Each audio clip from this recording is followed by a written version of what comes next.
I want to help you build your own training plan today. Kind of a funny thing for a coach for hire to say, but I want you to be able to take your own training and have agency over it and create a training program for whatever race you might be training for. So, first principle, let's work backwards. Pick your goal race and then see how many weeks you have.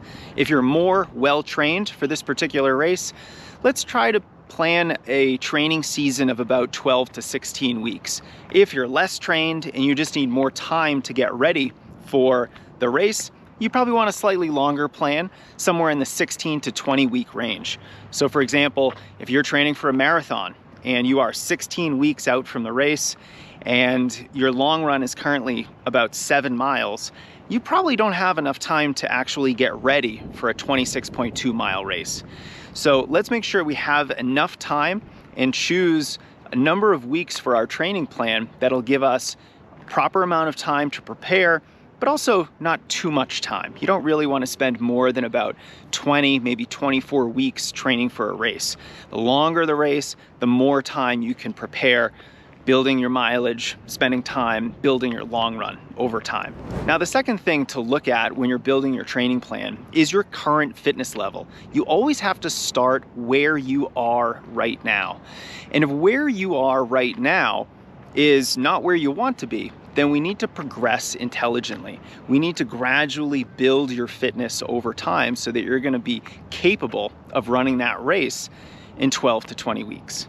Where your fitness is right now is also going to tell you where you can begin your weekly mileage, where you can begin your current long run, and where you can start with workouts. Because obviously if you haven't been doing any workouts, we need to start with some easy workouts. Even if you're training for a 5K, even if you're training for a marathon, no matter what, both your workouts and your long runs, and also your overall weekly mileage, has to match what you are currently capable of.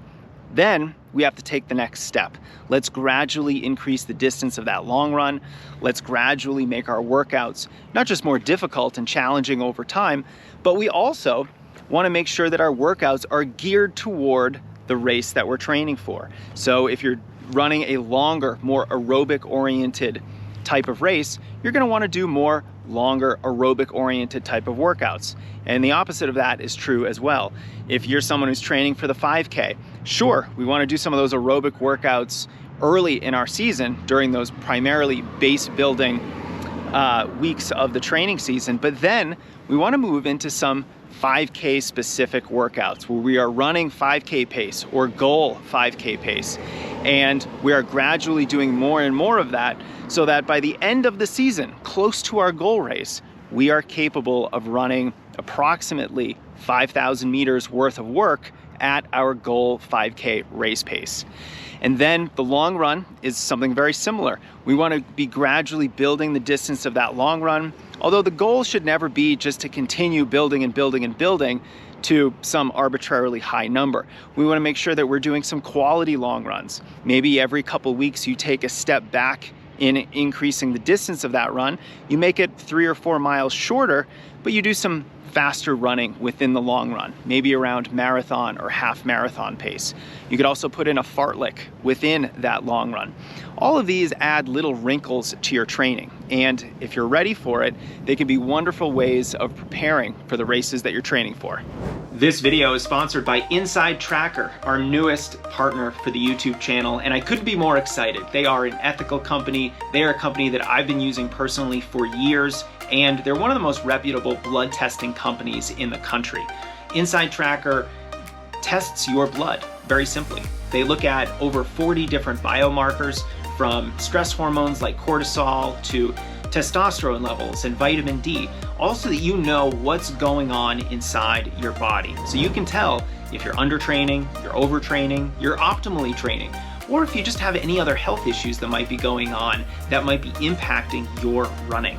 And like I said, I've been using them for years. I've gotten numerous ultimate tests, and I'm about to get my third, and I added on the DNA kit.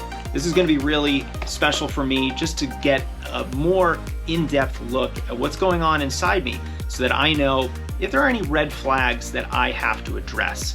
And that part of the whole procedure is why I love Inside Tracker, because you know what they do? They don't just give you a report showing you how your markers might be in the zone or outside the zone. They tell you how to improve them. So if you are too low or too high with any of these metrics, they give you science-backed ways to improve upon them through diet, exercise, or lifestyle changes. So I'm super happy about this partnership. And if you go to insidetracker.com/strengthrunning, use code strengthrunning, you're gonna get 25% off any test that they have. This is a great offer, and I'm really excited to partner with this company, so hope you take advantage of it. That's insidetracker.com/strengthrunning, and use code strengthrunning to save 25% off on any test.